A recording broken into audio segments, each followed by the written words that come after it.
গরমের দুপুরে এক গ্লাস প্রশান্তি, তাও যদি হয় আবার এমন এক গ্লাস ড্রাগনের জুস দিয়ে, যেমন কালারফুল তেমন ইয়ামি। অনেকেই বলে ড্রাগন খেতে তেমন ভালো লাগে না। তোমরা কি কখনো এমন করে ড্রাগনের জুস বানিয়ে খেয়েছো? এমন করে এক গ্লাস ড্রাগনের জুস বানিয়ে খেলে এ স্বাদ কখনো ভুলতে পারবে না।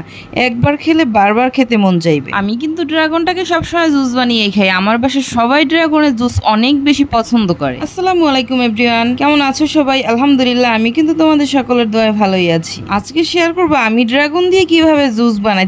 তিনটা ফ্লেভারের জুস আজকে তোমাদের সাথে শেয়ার করব। এভাবে ড্রাগনের জুসটা বানিয়ে খেলে অনেক বেশি মজা হয়। অবশ্যই একবার বাসায় ট্রাই করে দেখবেন। ভিডিওটা দেখে অবশ্যই লাইক কমেন্ট করতে কিন্তু ভুলবেন না। আর এখনো যদি আমার পেজটাকে ফলো দিয়ে না থাকেন তবে অবশ্যই পেজটাকে ফলো দিয়ে যাবেন। ড্রাগন আর আমগুলো আমি কিউব করে নিয়েছি। এবার একটা ব্লেন্ডারের জারের মধ্যে ড্রাগন আর আমগুলোকে আমি দিয়ে দিব।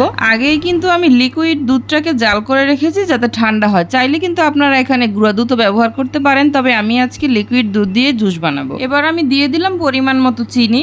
এরপরে আমি এটার মধ্যে দুধটা ঢেলে দিব। এখানে লিকুইড, গুঁড়া দুধ এবং কনডেন্স মিল্ক তিনটাই কিন্তু ব্যবহার করা যাবে, তবে লিকুইড দুধটা কিন্তু একটু ভালোভাবে জাল করে ঘন করে নিতে হবে। এবার আমি জারের মুখটাকে একটা ঢাকনা দিয়ে ভালোভাবে ঢেকে ড্রাগনগুলোকে সুন্দরভাবে মিক্স করে নিব। একটু ভালোভাবে মিক্স করে নিব। আমি সুইচটাকে 2-3 বার অফ অন করলাম। এখন আমার জুসটা কিন্তু একদম পারফেক্ট হয়েছে।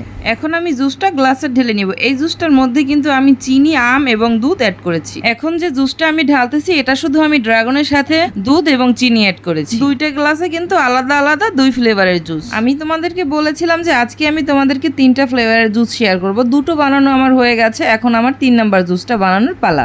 এবার আমটা আমি একটু অন্যরকম ভাবে কিউব করে নিলাম। এবার আমি খোসা থেকে আমটাকে ছাড়িয়ে নিব। একটা চামিজের সাহায্যে কিন্তু আমি খোসা থেকে এক এক করে সবগুলো আম ছাড়িয়ে নিব। আমার কিন্তু সবগুলো আম থেকেই খোসা ছাড়ানো হয়ে গেছে। এবার আমি এই আমগুলোকে একটা ব্লেন্ডারের জারে নিয়ে নিব। আমের মধ্যে আমি মিনিমাম 1 কাপ পরিমাণ পানি দিয়ে দিব। এটা তো আমরা সবাই জানি অল্প একটু পানি না দিলে কিন্তু ব্লেন্ডারের কাঁটাটা ঘুরবে না। আমটা আমার মিক্স হয়ে গেছে। সেম প্রসেসে কিন্তু আমি ড্রাগনটাকেও মিক্স করে নিব। আমও কিন্তু আমার মিক্স হয়ে গেছে, ড্রাগনও মিক্স হয়ে গেছে। এবার আমি জুসটা গ্লাসে ঢেলে নেব। দুধটা কিন্তু আমি আগেই জাল করে ঠান্ডা করে নিয়েছি। এখন সবগুলো উপকরণ যখন একসাথে মিক্স করব, দেখেন জুসের কালারটা কত সুন্দর আসছে। এর মধ্যে কিন্তু আমি পরিমাণ মতো চিনি দিয়ে দিয়েছি।